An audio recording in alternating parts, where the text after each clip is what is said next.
Siguiendo con la primera ley de Newton, la ley de la inercia, realizaremos un segundo ejemplo, el cual dice de la siguiente manera: ¿qué fuerzas actúan sobre el bloque si se quiere mover en el plano horizontal, teniendo en cuenta que la sumatoria de fuerzas es igual a cero? En el ejemplo anterior era en el plano vertical, donde se encontraban las Y. En este caso es en el plano horizontal, donde se encuentran las X, ¿sí? Teniendo en cuenta siempre que todas las fuerzas en Y van a ser igualadas a cero y todas las fuerzas en X también van a ser igualadas a cero. Tenemos un bloque, pero nuevamente tenemos que saber qué fuerzas actúan sobre él.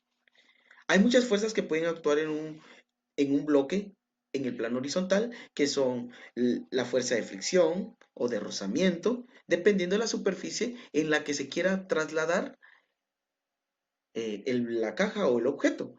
En este caso vamos a tener una fuerza negativa. ¿Por qué digo negativa? Porque al lado izquierdo del eje X se encuentran las X negativas. Y a esta le vamos a llamar fuerza de fricción. O sea, la resistencia que pone la caja a ser jalada hacia a una dirección. Y también tendremos la fuerza hacia la derecha, que es la fuerza positiva, la cual le vamos a llamar fuerza y que tiene un valor de 245 newtons. ¿Sí? Aquí están las dos fuerzas que actúan en un objeto en el plano horizontal. No quiere decir que solo vayan a existir esas. Pueden haber más. En este caso solo tenemos fricción y la fuerza empleada, que siempre va a ser dada, si se dan cuenta, lo que expliqué en el video anterior, en newtons. Bueno, entonces dice, en el eje de la Y podemos observar que no se encuentra ninguna fuerza que esté siendo aplicada en la caja. ¿Estamos de acuerdo? Sí. Si analizas el dibujo nos podemos dar cuenta que solo hay fuerzas en el plano horizontal. No hay ninguno en el plano vertical. Entonces, en este caso, la sumatoria de fuerzas en Y va a ser igual a cero, porque no hay ninguna. Bueno, seguimos. Mientras tanto que en el eje de las X podemos observar que se encuentran dos fuerzas, que ya las expliqué previamente, que son la fuerza de fricción y la fuerza aplicada. Partiendo de ello vamos a calcular las fuerzas o el valor de las fuerzas que son aplicadas en el eje X. Sabiendo que la fuerza que actúa sobre la caja, podemos resolver que la sumatoria de fuerzas en X es igual a cero. Nuevamente recordemos que todas las fuerzas van a ser igualadas a cero, ¿sí? Entonces, ¿qué fuerzas tengo aquí?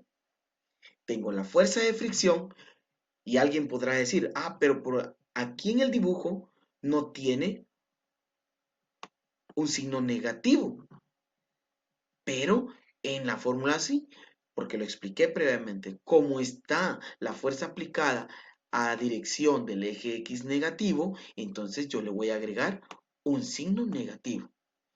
Y la fuerza de 245 newtons, que es la fuerza aplicada, está hacia la derecha, por eso tiene un signo positivo, porque se está moviendo al eje X positivo.